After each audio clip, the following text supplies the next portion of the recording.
What's the difference between a spider and a songbird? I'd say about $70 million. All across Broadway, countless marquees draw in tourists and locals alike to experience the joy of live theater.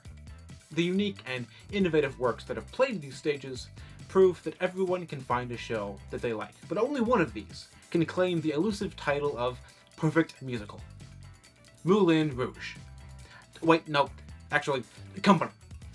Oh, sorry, no, not Company, Hamilton.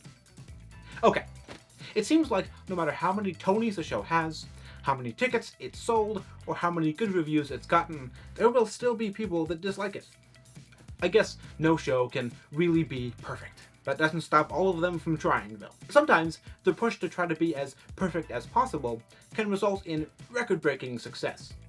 But if the people working on a show aren't careful in their quest for notoriety, things can get much less good. And there's no better example of that than the difference between two musicals that are otherwise pretty similar, Hadestown and Spiderman Turn Off the Dark.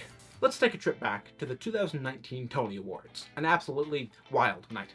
James Corden pretended to be in his living room to open, Beetlejuice called out Adam Driver for killing Han Solo, and Hadestown, a modern musical adaptation of the Greek tragedy of Orpheus and Eurydice, won 8 Tony Awards.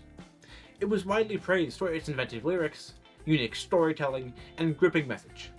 But it hadn't always been that way. The show had been born almost a decade earlier as a folk concept album by songwriter Anais Mitchell that was maybe the furthest thing from a Broadway cast album, but as she kept developing it, from a concert presentation, to a tour, to a workshop, to off-Broadway, to Broadway, she kept reinventing her lyrics, refining characters, and streamlining the plot.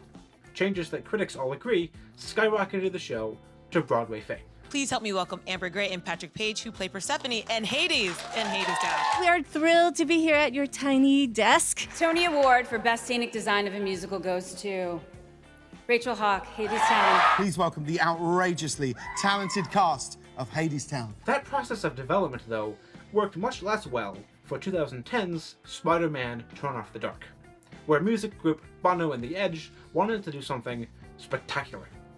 Make the classic hero retell his classic origin story through song.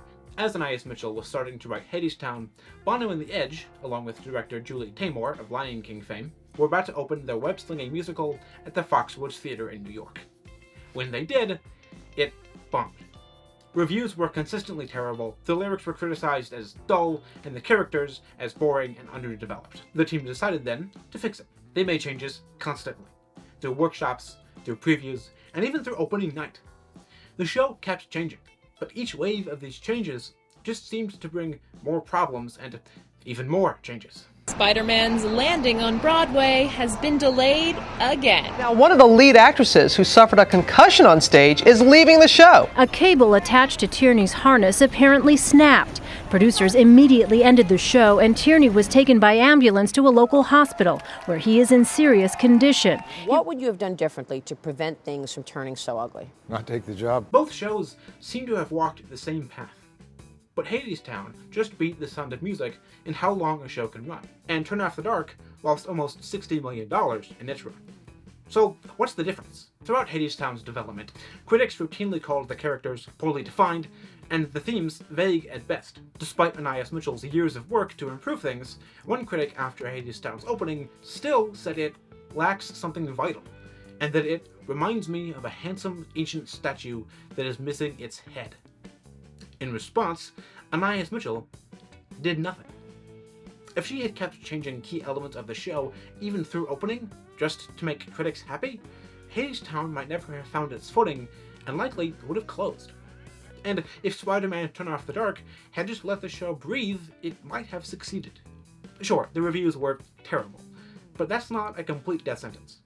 Beetlejuice was trashed in the New York Times, but went on to break box office records once it found its audience. Who's to say if the Friendly Neighborhood musical, a tagline they definitely should have used, could have enjoyed the same fate? The road of refining a musical is complicated.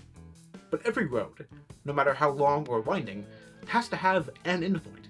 Without it, the driver, and all the passengers, will plummet off the cliff of indecision. The team of Hadestown knew where they were going, and when to stop, But the team of Turn Off the Dark just never did. If the roles had been reversed, who knows? Maybe Patrick Page and Reeve Carney would be famous for a different face-off. I'm not rolling, baby, rolling in the green, but I'm unique, I'm free. Or maybe not.